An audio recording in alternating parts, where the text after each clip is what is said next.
Hello everyone, today I will show you how to highlight an image in a PDF file using Foxit PDF Editor. This is a PDF file and I will highlight this image.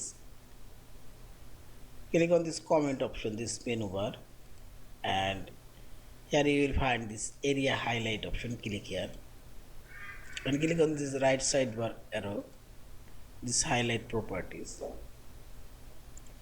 Now drag your mouse cursor and select your text.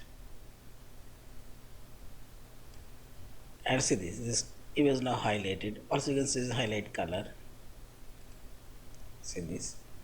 Also you can add your custom color. Okay, and see this. Also I will highlight this image. Click on this area highlight option and do a rectangle. I'll add this custom color.